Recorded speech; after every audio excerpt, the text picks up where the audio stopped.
Hello friends, this is my 6th video on my YouTube channel और आज हम आगे स्ट्रिंग के फर्दर कॉन्सेप्ट पढ़ेंगे। ठीक है, सबसे पहले स्टार्ट बटन पे क्लिक कीजिए, देन आइडियली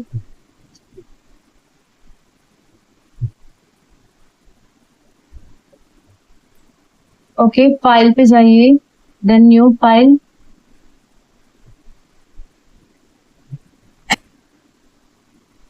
ओके। नेक्स्ट जो फंक्शन अप्लाई होता है स्ट्रिंग के ऊपर वो है ज्वाइन फंक्शन।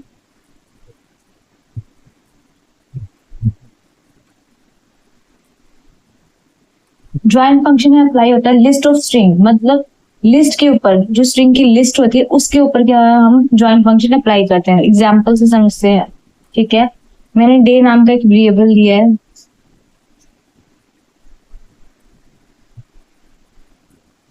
जो हमने डाटा लिखना है वो लिस्ट में लिखना है। ठीक है, लिस्ट के हम स्क्वायर ब्रैकेट यूज करते हैं और सिंगल कोड में मैंने मंडे देन ट्यूसडे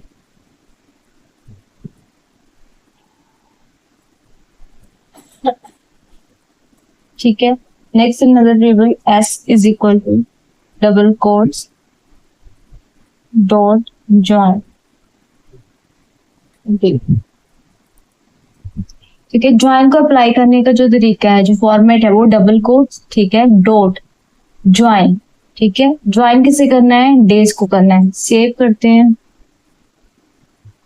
जो हमारे फोल्डर पे है डेस्कटॉप में पाइथन कोर्स, यहाँ पे मैंने जो यूज कर ज्वाइन डॉट पाइथन। ठीक है, save as type all file save. Okay, then F5 run करने के लिए डेज नॉट डिफाइंड। ओके, तो मैंने यहाँ पे गलती की है, डेज नहीं थी। Save and run.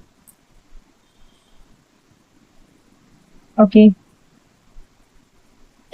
Then print इसे करना है एस को, सेव एंड रन। आ गया। मैंने मंडे और ट्यूसडे लिस्ट में दिया था, ठीक है, डबल कोट्स में दिया, सिंगल कोट में दिया, सेपरेशन के लिए कॉमा यूज किया, राइट। पर ज्वाइन फंक्शन क्या करता है? ज्वाइन करता है, मतलब जो स्पेस है उसे हटा देता है। डबल कोट अगर ये सिंगल कोट में लिखा है उसे हटा देता है, तो आपको ज्वाइन करके देता है मंडे और ट्यूसडे। क्लियर? अगर मैं चाहती हूँ कि मंडे और ट्यूसडे में क्या आए, हाइफन आ जाए, मंडे के बाद हाइफन, तो यहाँ पे जो डबल कोट्स है यहाँ पे मैं हाइफन यूज कर लूँ, देन सेव एंड रन। अब क्या आया? Monday and hyphen then Tuesday. Join का ये पर्पस होता है।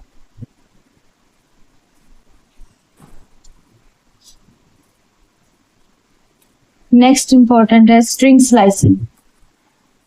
स्ट्रिंग स्लाइसिंग किसके लिए यूज करते हैं? अगर आपने क्या करना है, कोई भी स्ट्रिंग, किसी भी स्ट्रिंग में से कोई पर्टिकुलर स्ट्रिंग निकालना है, तो उसके लिए हम स्लाइसिंग यूज करते हैं। ठीक है, जैसे मैंने इस यहाँ पे लिख दी स्ट्रिंग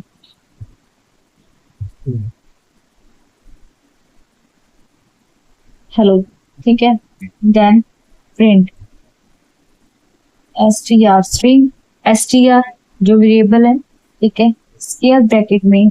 अब मुझे यहाँ पे क्या देना है? यहाँ पे स्ट्रिंग देना है। मैं चाहती हूँ, मैं दे देती हूँ 1 colon 4 then save and run। ठीक है, तो मेरे पास क्या है? E-double-L। ठीक है, मैं E-double-L कैसे आया? जो हमारा H है ये कौन से इंडेक्स पे है? 0 इंडेक्स। E हमारा 1 इंडेक्स, 2 3 4 पे तो 0 है, सॉरी O है। ठीक है, तो मैंने क्या दिया है? 1 colon डॉट। जब भी हम स्लाइसिंग यूज करते हैं तो स्लाइसिंग यूज करने के लिए जो स्लाइसिंग को यूज करने का जो सिंटेक्स है, जो पैटर्न है, वो क्या है? str,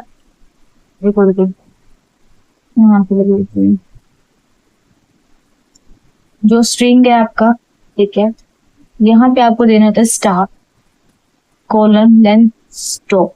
कहाँ तक आपने स्टॉप करना है? ठीक है, जैसे मान लीजिए कि मैंने यहाँ पे दिया है 1 colon 4। अब 4 क्या है? स्टॉप, और 1 क्या है? स्टार्ट। ठीक है, तो ये स्टार्टिंग कहाँ से कर रहा है? ये 1 इंडेक्स से स्टार्टिंग कर रहा है, और कहाँ तक जाएगा? ये 4 नहीं लेगा, 4 से पहले मतलब थ्री तक लेगा ये, ठीक है। स्टार्ट नहीं प्रॉपर, जहाँ क्योंकि 0 पे एच है, ई पे 1 है, ठीक है, 2L, 3 पे क्या है L, O किस पे है 4 पे है, ठीक है। तो यह 1 से पूरे 4 तक नहीं जाएगा, 4 से एक पीछे, ठीक है। तो स्टार्ट और स्टॉप ये इसका पैटर्न है, अगर आप स्ट्रिंग स्लाइसिंग किसी भी स्ट्रिंग के ऊपर अप्लाई कर रहे हो, ठीक है। सेम वैसे ही अगर मैं चाहती हूँ कि अगर मैं इसे ऑपोजिट प्रिंट करवाना चाहती हूँ, मैं इस तरीके से भी करवा सकती हूँ, str स्ट्रिंग देन -4 colon 1,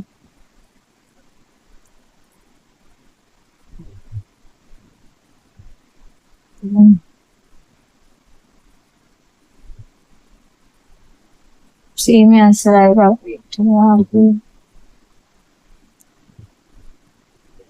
यहाँ से लिख देते हैं -3।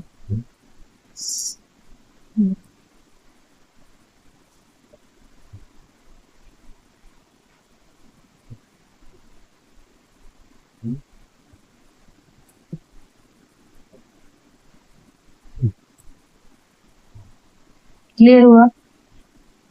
जब हम स्टार्टिंग करते हैं नॉर्मली हमें पता है जो स्ट्रिंग है हमारा स्टार्ट होता है 0 इंडेक्स से, 0 1 2 3 4। अगर हमें बैक से स्टार्ट करना है तो यहाँ से स्टार्ट होगा 1 -1 -2 -3 -4 -5।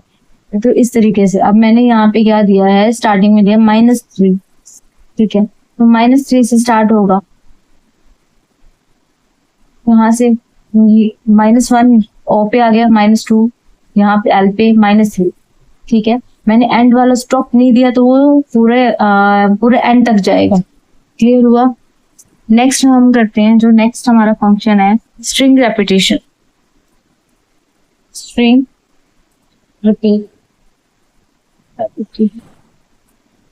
स्ट्रिंग रेपिटेशन का मतलब होता है कि किसी भी स्ट्रिंग को आपने क्या करवाना है, प्रिंट करवाना है। जैसे मल्टीपल टाइम आपने क्या करवाना चाहते हो, उसको प्रिंट करवाना चाहते हो। जैसे मैंने एक वेरिएबल लिया एस, उसमें एक स्ट्रिंग पास कर दिया, हाई वैल्यू दी है, ठीक है।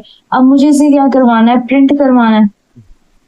तो एस मल्टीप्लाई 3, जितनी बार आप प्रिंट करवाना चाहते हो, मैं हाई 3 बार प्रिंट करवाना चाहती हूँ इसलिए मैंने नंबर दे दिया 3। फिर प्रिंट कर देंगे S1 देन F5। अब हाई हाई हाई, तो ये 3 टाइम आपका क्या प्रिंट हो गया। इसी तरीके से आप क्या कर सकते हो, किसी भी स्ट्रिंग को मल्टीपल टाइम क्या करवा सकते हो, प्रिंट करवा सकते हो। क्लियर। नेक्स्ट हमारे पास एक मेथड आता है, न्यू मेथड है फॉर्मेट। फॉर्मेट मेथड है, ठीक है। ये भी वैल्यूज को प्रिंट करवाने के लिए यूज होता है। जैसे मैंने एक अनदर वेरिएबल लेती हूँ, मैं आपको बताती हूँ कि जैसे मैंने एक वेरिएबल ले लिया ए इज इक्वल टू, ठीक है, डबल कोट्स में 0 is the value of A,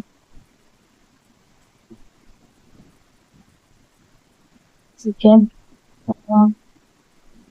dot format,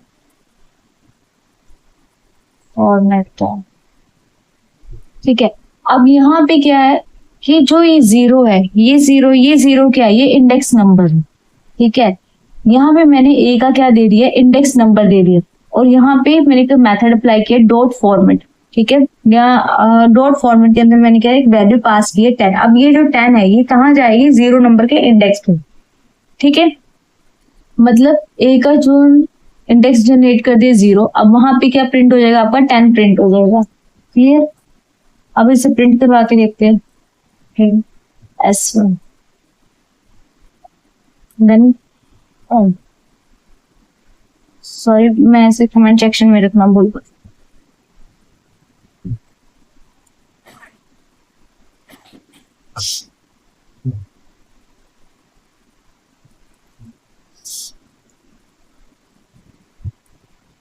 ten is the value of A. 10 किसकी वैल्यू है, ए की वैल्यू है। इस तरीके से आप मल्टीपल वैल्यूज को भी दे सकते हो, इंडेक्स नंबर के साथ आप उस चीज को प्रिंट करवा सकते हो। जैसे मैंने यहाँ पे फॉर्मेट 10, यहाँ पे मैं 20 भी दे सकती हूँ, फ्लोट वैल्यू भी दे सकती हूँ, स्ट्रिंग भी वैल्यू पास कर सकती हूँ। यहाँ पे मैंने 0 इंडेक्स दिया, मैं 1 इंडेक्स भी दे सकती हूँ। मतलब मैं मल्टीपल इंडेक्सिंग दे सकती हूँ विद द हेल्प ऑफ, अगर आप फॉर्मेट मेथड यूज कर रहे हो। ठीक है, जैसे हम पहले क्या करते थे, स्ट्रिंग ले लिया, स्ट्रिंग में कोई आपने स्ट्रिंग जनरेट कर दी या कोई एक नंबर ले लिया, उसमें आपने वैल्यू साइन कर दी। तो ये दूसरा मेथड भी है जिससे आप क्या कर सकते हो कि अपनी वैल्यूज को दे सकते हो। क्लियर? नेक्स्ट हम करते हैं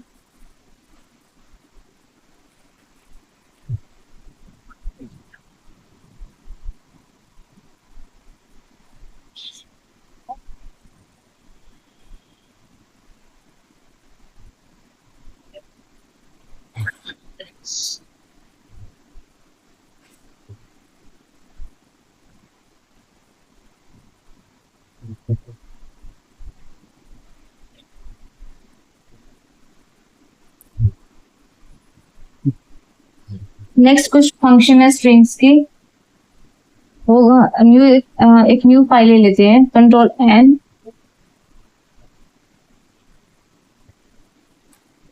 सेव। मैं पहले सेव कर लेती हूँ।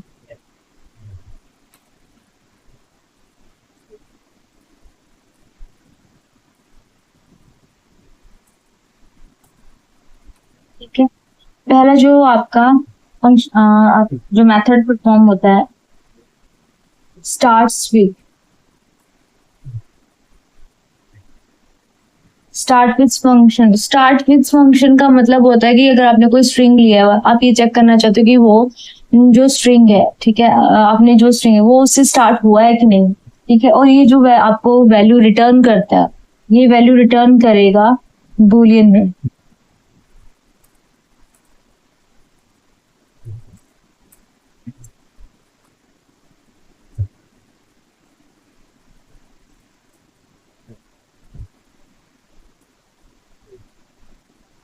जैसे मैंने एक फंक्शन लिया, सॉरी वेरिएबल लिया एस, यहाँ भी लिया हेलो वर्ल्ड।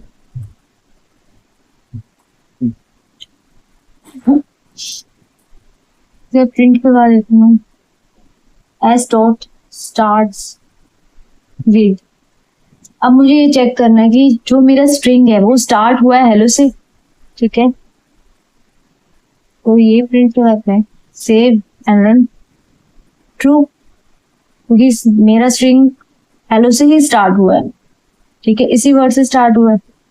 अगर यहाँ पे मैं हेलो नहीं लिखती, मैं लिख देती हूँ वर्ड, क्या मेरा स्ट्रिंग वर्ड से स्टार्ट हुआ है? ये चेक करते हैं, तो आंसर क्या है? फॉल्स। ठीक है,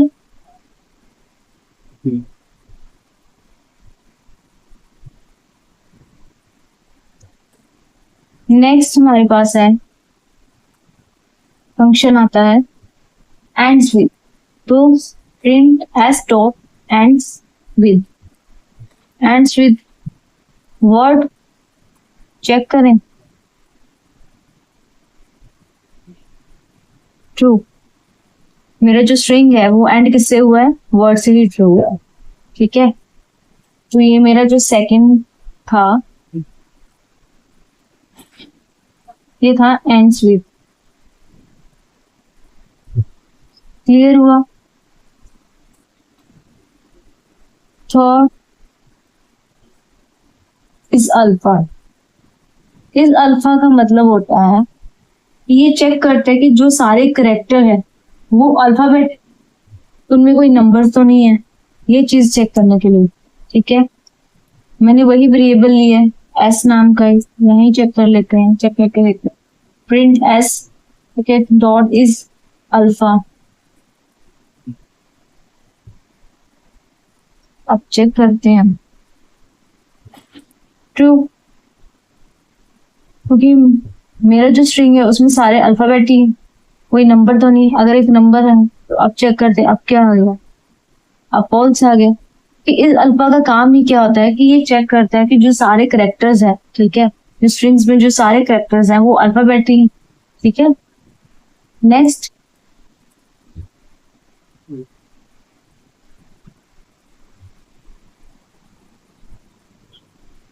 जो नेक्स्ट है हमारे पास वो है इज डिजिट। फोर्थ जो फंक्शन इज डिजिट, ये क्या चेक करेगा कि सारे करेक्टर जो स्ट्रिंग में है वो डिजिट है। ये इस चीज के लिए अब यहाँ पे मैं वही प्रिंट करवा देती हूँ, एस डॉट इज डिजिट, देखते हैं क्या आउटपुट आती है। फॉल्स नहीं है।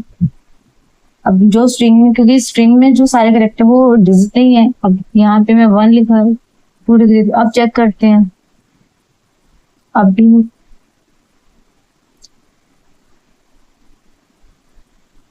तो ये इस तरह के कुछ फंक्शंस है जो स्ट्रिंग के ऊपर अप्लाई होते हैं। अगर हेलो वर्ड को हटा दें, अब चेक करते हैं, अब ट्रू है क्योंकि ये डिजिट है। क्लियर?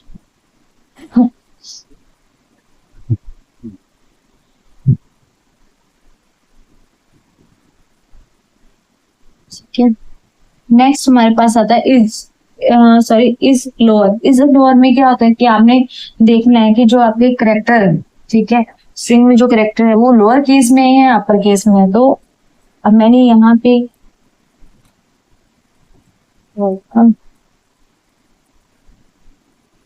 जो मेरा अनदर फंक्शन है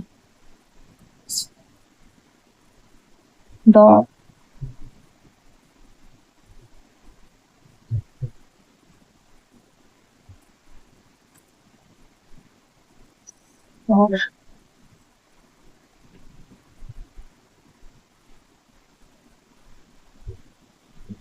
ये इसके साथ डॉट नहीं है, ये 5 और डॉट, ये 5 के साथ डॉट है, इज अलग है।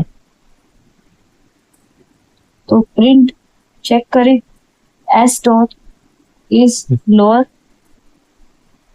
चेक करते हैं ट्रू, कि सारे करेक्टर क्या है, लोअर है। अगर ये अपर केस में होते तो आंसर क्या था, फॉल्स आता। अब नेक्स्ट है जो फंक्शन है वो क्या है, इज स्पेस।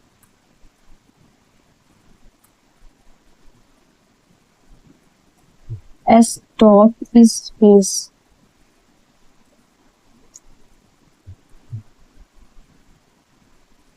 फॉल्स। स्पेस करता क्या है, ये चेक करता है कि आपके जो आपने जो करेक्टर लिया उसमें स्पेस तो नहीं है, ये स्पेस चेक करता है, वाइट स्पेस जो स्पेस है कि नहीं। ठीक है, अब चेक करते हैं, कंटेन ओनली वाइट स्पेस। पहले ये इस तरीके से सिंपल सा आप चेक करते हैं, ट्रू, ये इसकी आउटपुट, क्योंकि यहाँ पे स्पेस है। बट अगर ऐसे ही मैं कुछ लिख देती हूँ, अब ऐसे लिख देती हूँ, अब रन करती हूँ, तो ये फॉल्स जनरेट करेगा। क्यों करेगा, क्योंकि ये चेक करेगा कि जो स्ट्रिंग है, ठीक है, वो सिर्फ क्या करे, वाइट स्पेसेस कैरेक्टर को ही कंटेन करे, ठीक है, उसमें स्पेसेस ही हो और कुछ भी ना हो और कोई वर्ड ना हो, सिर्फ स्पेस। अगर आप सिर्फ स्पेस देते हो देन आंसर क्या आएगा, ट्रू आएगा। ठीक है, नेक्स्ट हमारे पास आता है न्यूमेरिक। न्यूमेरिक क्या, न्यूमेरिक चेक करने के लिए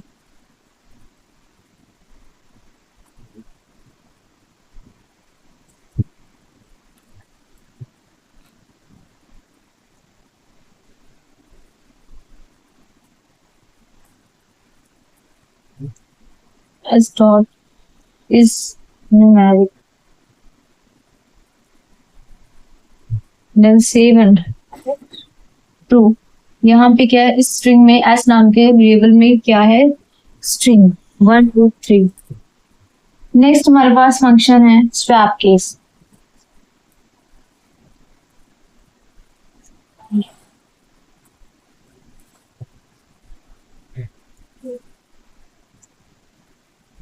स्वैप केस क्या करता है, lower case to upper case, upper case to lower case. अगर कुछ भी आपके पास लोअर केस होगा तो उसको अपर केस में चेंज कर देगा, अगर अपर केस में है तो इसे लोअर केस में चेंज कर देगा।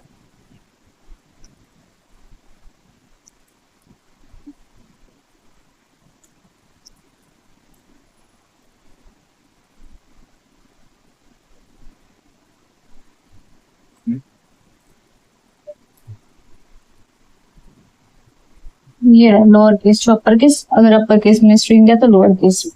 सो आपके लिए ये काम करता है।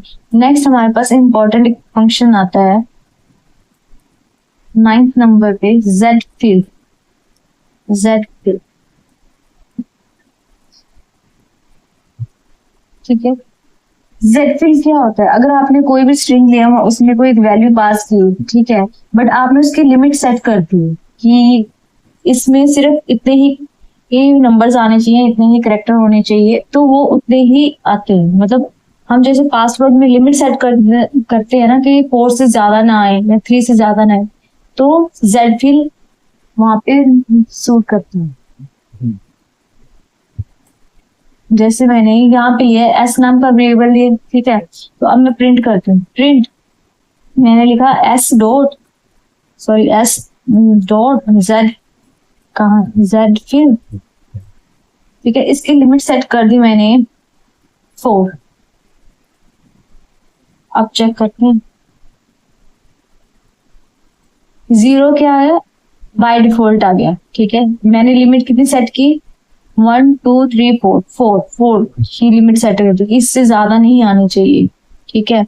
अगर इससे ज्यादा, अगर मैं इसकी लिमिट सेट कर देती हूँ 5 या 6, तो जितने आपके स्ट्रिंग में करेक्टर होंगे उतने तो आएंगे, पर जितने नहीं बाकी बच गए तो वहां पे 0 पुट हो जाएगी। क्लियर? अगर हम देखिए यहाँ पे, जैसे मैंने 4 की बजाय 6 कर देती हूँ, तो अब रन करते हैं, तो अब क्या आएगा, 3 time 0, 3 time up. Clear?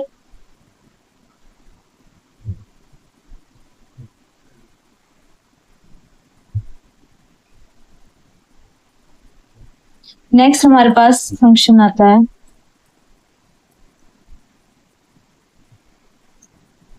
Centre with, ठीक है। सेंटर विथ का मतलब क्या है कि अगर कोई स्ट्रिंग है तो आप उसको सेंटर में लेके आना चाहते हो, तो उसके लिए आप क्या करोगे, सेंटर में लेके आओगे। क्लियर? तो वो क्या करेगा, साइड से जितने भी आपकी स्पेस सेंटर में लेके आएगा उस करेक्टर को। मैं लिखती हूँ प्रिंट, ठीक है, यहाँ पे एस है डॉट सेंटर, यहाँ पे मैंने इसकी लिमिट सेट कर दी 10।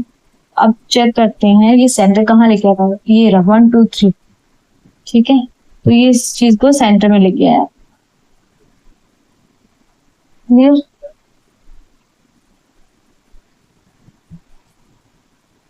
ओके फ्रेंड्स, इतने थे स्ट्रिंग के फंक्शंस जो स्ट्रिंग के ऊपर अप्लाई होते हैं, ठीक है। आई होप आपको मेरी ये वीडियो अच्छी लगी। तो अगर आपको मेरी ये वीडियो अच्छी लगेगी तो प्लीज मेरे चैनल को लाइक कीजिएगा, सब्सक्राइब कीजिएगा और जरूर शेयर कीजिएगा। Thank you so much.